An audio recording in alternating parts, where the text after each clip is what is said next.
Hello, this is Vox Evening News from London. I'm Kesha Gitari. Now our headlines tonight. Gunmen attack the base of a security unit in Ivory Coast. Kenya's Court of Appeal dismisses a lower court's ruling to stop the printing of presidential ballot papers.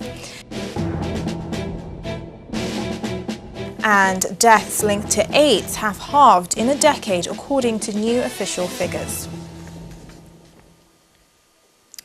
Gunmen, some of them in military uniforms, attacked the base of an elite security unit in Ivory Coast's main city and stole stocks of weapons as part of a series of overnight clashes, the defense minister said on Thursday. The raid late on Wednesday in Abidjan was the latest outburst of violence after months of military mutinies. It came just hours after the government reshuffled key security posts. Shooting broke out at around 9:30 at night local time at the National Police Academy in Abidjan's Cocody neighborhood and lasted for around an hour. Ivory Coast President Alassane Ouattara has made significant changes to his government, replacing the defense and interior ministers. One of Mr. Ouattara's closest allies, Ahmed Bakayoko, has been moved from his post as interior to the defense ministry. Appointed State Minister, Minister of Defense, Mr. Hamid Bakayoko. The Interior and Security Minister, Prefect Sidiki Diakite. The Minister for Water and Forests, Mr. Alan Richard Danwahi. An appeals court on Wednesday ruled that judges will have to review whether to release former Ivory Coast leader Laurent Gbagbo for the rest of his crimes against humanity trial.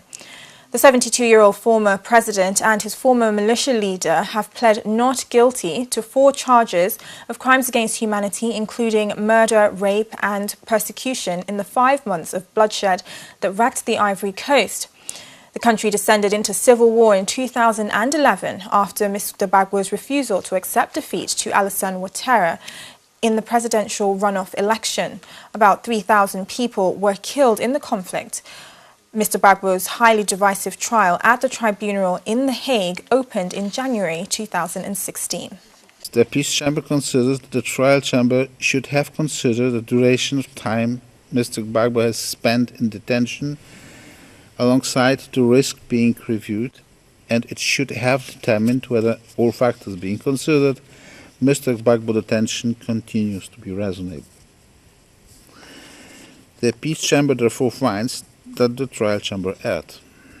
In light of these errors, the Peace Chamber decided to reverse the impunity decision and directs the trial chamber to carry out a new review as to whether Mr. Gbagbo should continue to be detained or should be released with or without conditions.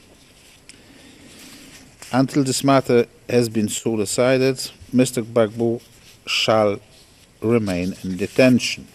Nigeria's acting president, Yemi Osinbajo, has condemned the abduction of women by Islamist militants Boko Haram last month in Borno State in the northeast. In a statement, Mr. Osinbajo said the government will be doing everything to ensure their quick and safe return. On Monday, Boko Haram released a video showing the captured women pleading with the government to negotiate for their release. Mr. Osinbajo's statements come as troops and police have been deployed to reduce violence in the northern state of Kaduna. On Wednesday, a spokesperson for the acting president said ethnically charged violence was adding pressure to a government already fighting Boko Haram in the northeast. Police on Tuesday reported 32 people were killed in clashes in the southern part of the state. Dozens of suspected Boko Haram members have been tortured to death by the Cameroonian security forces since 2013. This according to a new report by Amnesty International. The international rights NGO says hundreds of suspects have been detained by the Cameroonian security forces. Most were men of fighting age, but the detainees were also said to have included women and children. The far north of Cameroon, along with northeast Nigeria and parts of Chad and Niger, have been devastated by the Boko Haram insurgency, which is being fought by Islamist militants. Cameroon's information minister says the country rejects the allegations. The United Nations Security Council on Wednesday held a debate on boosting Africa's security capacities. Officials from the African Union and the UN highlighted their joint work on peace and security on the continent, urging adequate, timely and predictable funding. Let's take a listen. Firmly believe the international community needs to change the narrative about Africa and to establish a higher platform of cooperation that recognizes Africa's enormous potential and promise. In the area of peace and security, the African Union and the United Nations have a shared interest in strengthening mechanisms to diffuse conflicts before they escalate and to manage them effectively when they occur. It is my deep belief that with enhanced support to AMISOM, the African Union force, and predictable funding, along with a coordinated effort to build the Somali National Army and police forces, Al-Shabaab can be defeated. This will pave the way for a more peaceful future for the people of Somalia and beyond. In Mali, we need to intensify our collective engagement to further support the peace process with a focus on the restoration and extension of state authority. And I welcome the initiative by the G5 Sahel to create a joint force. And I hope the Security Council recognizes the importance of a strong mandate and credible funding for this force. In the Lake Chad Basin, we must continue supporting African Union and the multinational Joint Task Force efforts against Boko Haram and other regional initiatives to counter terrorism and violent extremism, ideally with a more effective support. The United Nations and the international community should promote greater strategic cooperation and coherence in the prevention of conflicts in Africa. Conflict prevention remains the most cost-effective conflict management tools, but yet the least resourced. I would therefore like to recommend to Council that both the Africa Union Commission and the United Nations Secretariat should establish an institutional approach that will allow for a real-time consultation, joint assessment, and joint analysis with a view to recommend coherent approach or coherent options to our respective policy organs that will allow for timely prevention of conflicts, including but not limited to preventive diplomacy. Kenya's Court of Appeal has dismissed a lower court's ruling that stopped the printing of presidential ballot papers over alleged problems with the way the tender was awarded to the Dubai-based firm Al Ghurair. The High Court had said that there should have been public participation in the tender process, but the appellate court judges said that the High Court erred in finding that public participation is a requirement in the direct tendering. The judges also said that the High Court had not considered that the election is now just a few weeks away. The elections are due to hold on August 8th. Judgment of the High Court dated 7th of July 2017 be and is hereby set aside to the extent 1. That the court erred in finding that public participation is a mandatory requirement in direct procurement.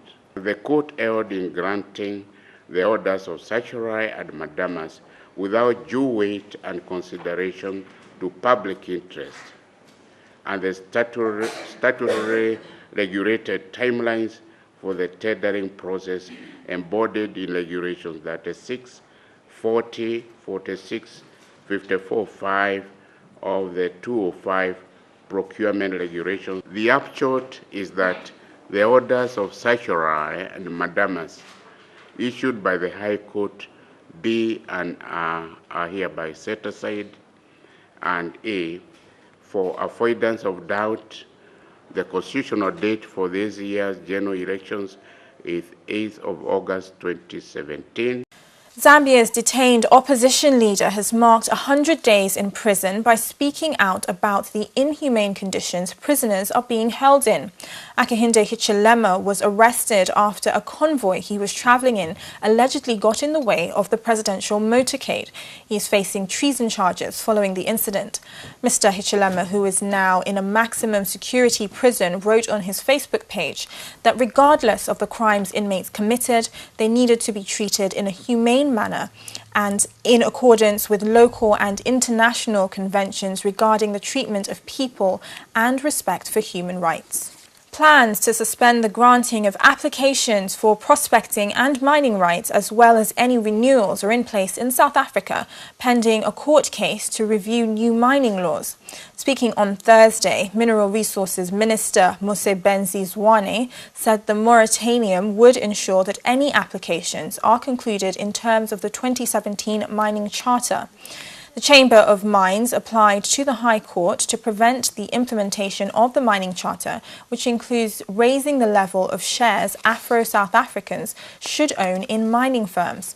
Mining companies are said to be also concerned by other rules in the new charter, including the requirements that they procure 70% of goods and 80% of services from Afro-owned companies. In Senegal's southern Casamance region, a 35-year conflict still haunts the villages. Separatist rebels of the MFDC began fighting for independence more than 3 decades ago, but have long ceased once frequent attacks on the Senegalese army, which retains a visible presence in the area. Those negotiating for peace say there is little stopping the two sides from holding talks. Dakar's interest in ending the conflict has grown since the election of President Macky Sall in 2012. The outlook for resolving Casamance's situation permanently has also improved with the departure of Gambian former leader Yahya Jammeh, who was accused of harbouring and funding MFDC rebels. The government is now pursuing development and tourism as a means of moving the economy forward. I couldn't live in the city anymore because I didn't have any job.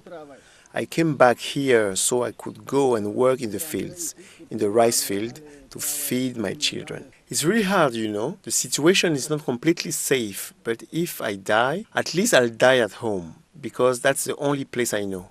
At the moment, there are not any clashes between the Senegalese army and the MFDC armed forces. We can say that after 3 years of relative calm, there is nothing left but to just sit down and negotiate to come to a definitive peace deal. Well, we're heading into a short break, but still to come on this evening's programme. A new discovery of artefacts reveals Aboriginal people may have been in Australia for longer than originally thought. Usain Bolt shares his thoughts ahead of his 100-metre race in Monaco on Friday. And the Eritrean refugee cycling team talk about pursuing their passion from exile.